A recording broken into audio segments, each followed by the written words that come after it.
పేట వందనాలండి. మనందరం దేవుని స్తోత్రం చెల్లిద్దామండి. హల్లెలూయా, హల్లెలూయా, హల్లెలూయా.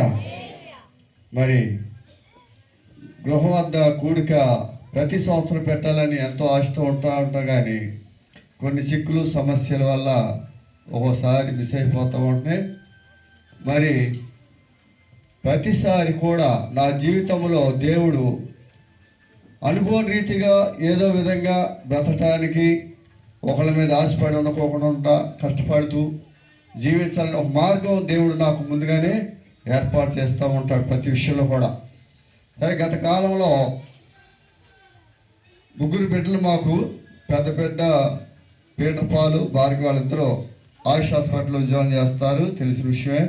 రెండో బాబు జానాక్స్ ఆర్గానిక్ దాంట్లో, అది అవుట్సోర్స్ దాంట్లో ఉద్యోగం చేస్తాడు. అక్సాను మరి మగబిడ్డ, పెద్ద బిడ్డలకు ఇద్దరు మగబిడ్డలు. మూడో బాబు వెస్లీ ఏసీ మెకానిక్. ఆ పని చేసుకుంటూ ఇట్లా పని చేసుకుంటా ఎట్టైనా సీజన్లో ఉంటున్నాయి కానీ అన్ని సీజన్లో ప్రతి తక్కువగా ఉంటున్నాయి నాన్న. మరి మెకానిక్ చూస్తే చాలామంది ఎక్కువగా ఉన్నారు. వాళ్ళు ఎట్లైనా చేయని ఏదైనా చేయని వెనమాల వెంటాడుతూ ఉంటున్నారు. పని బాగా చేసి బట్టి మనకి ఈ పని అని ఉంటుంది, కొంతమందికి అయితే అసలు పని ఏమంటలేదు, నమ్మకాన్ని బట్టి ఉంటున్నాయి నాన్న. అది కాకుండా ఏదైనా మనం అది గొర్రెల వ్యాపారంగా పెట్టుకుంటే బాగుంటుందేమో అని ఆలోచన చేశాడు. పోయిన సంవత్సరం జూన్ నెలలో 6వ తారీఖున సంతకెళ్ళి గొర్రె పిల్లలు తెచ్చాం. 20 తెస్తే అన్నీ చిన్నపిల్లలే, రేట్ అయితే ఎక్కువ. తీరా తెచ్చాక చాలామంది అంటున్నారు, అసలు మీ గొర్రెలు అంటే తెలుసా అని కొంతమంది అడిగారు. ఎందుకంటే చెన్నై బతుకుతాయో చచ్చిపోతాయో అని. ఆ మాట అనలేదు కానీ వాళ్ళ కడుపులో ఉన్న ఉద్దేశాన్ని బట్టి అట్లా అన్నారు. అవి కూడా తెచ్చిన కాడి నుంచి ఇబ్బందులుగానే ఉంటున్నాయి. అప్పుడు నేను దేవుడిని అడుక్కుని ప్రార్థన చేసుకున్నా, దేవా చిత్తమైతే అన్ని క్షేమంగా ఆరోగ్యంగా జీవాలు బాగుంటే మరి నీకు మహిమార్థంగా గృహంలో కూడిక ఏర్పాటు చేసుకుంటానయ్యా. అదే కాదు కానీ అన్ని విషయాల్లో మరి మీరు ఎంతగానో మాతో ఉన్నారు ప్రభు అని దేవుడిని వేడుకున్నప్పుడు దేవుడు ఎంతగానో మరి ఆశీర్వాదకరంగా జీవాలన్నీ బాగా ఉన్నాయి. కొన్ని అమ్మాం, సగం ఉన్నాయి. అటు జాతకి మళ్ళీ ఇంక వేరే జీవాలు తెచ్చాం. దేవుని కృపను బట్టి బాగానే ఉంటున్నాయి. అదే కాకుండా దేవుడు మా జీవితంలో, నా జీవితంలో ఎన్నో విధాలుగా ఎన్నోసార్లు మన పడకలో నుండి దేవుడు నన్ను లేవనెత్తాడు. యాక్సిడెంట్ ఒకసారి అయితే తాడేపల్లిగూడెం నుంచి తడుగు, అంటే ఇక్కడ నుంచి తడుగు సరిగేసి వెళ్ళడం. పెద్దబాబు పీటపాలు అక్కడ ఆరుగోళంలో చదువుతూ ఉండోడు, ఇంటర్మీడియట్.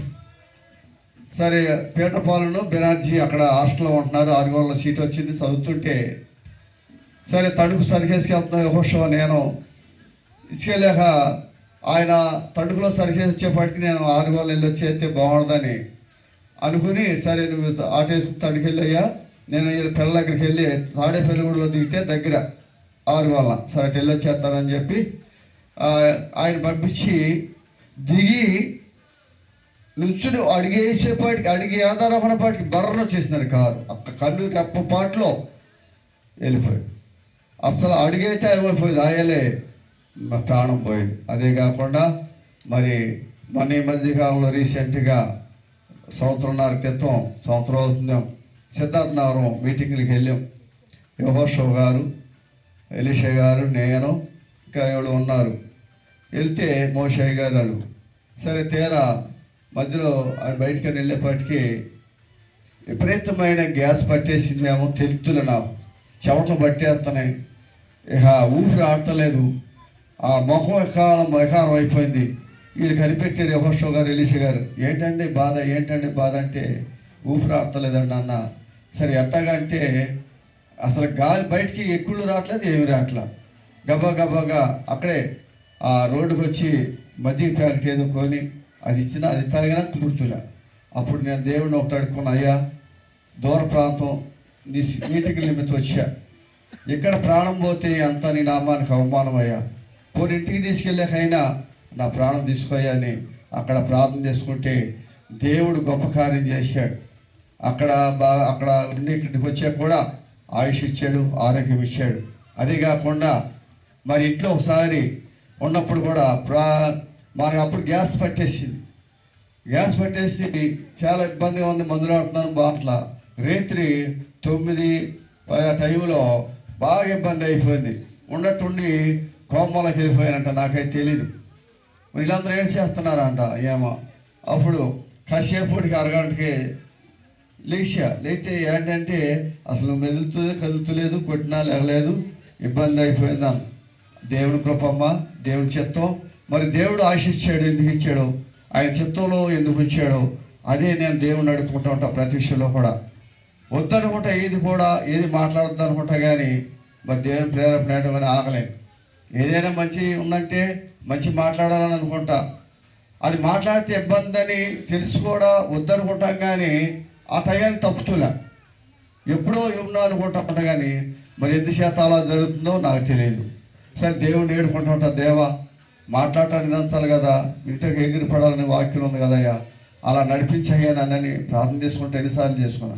అయితే దైవజనులు యేసేబాయి గారు ఎన్నో విధాలుగా కష్టపడి కట్టిన సంఘాలు బలహీనం అవ్వకూడదు, సేవ బలహీనం అవ్వకూడదు. ఆయన ప్రణాళిక ఎలా ఉందో, ఆయన ఉండంగానే ఉన్న తరం, ఆయన ఉండంగానే ఈ సేవా సహవాసం కుండిపోతే ఎంత బాధ అని అదొక వేదన అవుతూ ఉంటుంది. ప్రార్థన చేసుకుంటూ ఉంటాం, దానివల్ల కొంత ఇబ్బంది అవుతూ ఉంటుంది. అయితే దేవుని కృప, దేవుని చిత్తం, ఎన్ని తలసినా ఏది జరిగినా జరిగేది మాత్రం దేవుని చిత్తం. కాకపోతే కృషి చేయాలి. ప్రార్థన యెషయా గారిని ఏమన్నాడు దేవుడు, నిలబడమన్నాడు. దేవుడు అంటే ఆయన ఏమన్నాడు, నేనున్నాను అన్నాడు. అప్పుడు దేవుడు ఆ నుప్పు కొరకు తీసుకొచ్చి తన పెదవులు కాల్చినప్పుడు అపవిత్రుడు ఏమైపోయాడు, పవిత్రుడు అయ్యాడు. అదేవిధంగా మనకు తెలిసిన విషయాలు కూడా ఏదైనా మంచి అంటే మంచి చేయాలని ఆశ తప్ప ఎవరి మీద ఉద్దేశించి కానీ ఎవరిని ఇబ్బంది పెట్టాలని కానీ ఏమాత్రం ఉండదు. ఆ విధంగా మరి దేవుడు వాడుకుంటున్నాడు. ఇంక ముందున్న కాలంలో కూడా మా కుటుంబం ఆశీర్వాదకరంగా ఉండాలని, అదేవిధంగా దేవుళ్ళు ఎదగాలని, ముఖ్యంగా ఎప్పుడు నిత్యము నా కుటుంబం నీ సన్నిధిలో ఉన్నట్లు అలా ఆశీర్వదించమని దావీదు మహారాజు చెప్పినట్లు అలా ఉండాలని ఆ వాగ్దానం బట్టి నేను ప్రార్థన చేసుకుంటూ ఉంటా. బిడ్డలందరూ ఆత్మీయంగా ఉండాలి, ఆత్మీయంగా పెరగాలి. దైవజనులు కూడా అదే చెప్పేవాళ్ళు. యేసేబాయి గారు, మేము ఈ ఊరు వచ్చిన కొత్తలో 20 సంవత్సరాల క్రితం 5 సంవత్సరాల క్రితం పిల్లలు చిన్నపిల్లలు అప్పుడు అయ్యగారు ఏమన్నాడు అంటే, అయ్యా ఇంటికాడ వచ్చొద్దు, పిల్లల్ని హాస్టల్లో పెట్టి బయట తిరగనియొద్దు అన్నాడు. ఆ విధంగానే ఇద్దరు బిడ్డలు కూడా, పెద్ద పిల్లలందరూ కూడా హాస్టల్లోనే వచ్చాను, హాస్టల్లోనే చదువుకున్నారు. చిన్న బిడ్డ తర్వాత మా దగ్గర ఉన్నాడు. ఆ విధంగానే దైవజన్ చెప్పినట్లనే నేను ప్రార్థన చేసుకున్నాను, అలాగే జరిగేది. అదేవిధంగా కుటుంబం ఎప్పుడు కూడా అలా ఉండాలి. ఇక్కడ ఎలా ఉంటున్నామో ఆ పరలోకాలు కూడా అలా ఉంటాయి. కృపదయచేయమని దేవుని వేడుకుంటున్నాం. అదేవిధంగా దేవుని చిత్తం నెరవేర్చాలని నా ఉద్దేశం. అందరూ వచ్చిన వారందరికి వందనాలు. మీ అందరూ మా కుటుంబం గురించి ప్రార్థన చేయండి. ప్రార్థన అయిన అనంతరం ప్రేమ ఎందుకు కూడా ఉంది, అది కూడా తినేదాకా ఎవరు వెళ్ళొద్దు, ఇబ్బంది లేకుండా అందరూ సమాధానంగా సంతోషంగా ఒకరినొకరు ఏకీభవించుకుంటా అందరూ ఒకరి తర్వాత ఒకరు భోజనం చేసి వెళ్ళండి. అదేవిధంగా ఇప్పుడు జరగబోయే కార్యక్రమం గురించి మరి అందరూ ప్రార్థన పూర్వకంగా ఉండే దేవుడి ఇచ్చిన సాక్ష్యం దీవించునుగాక.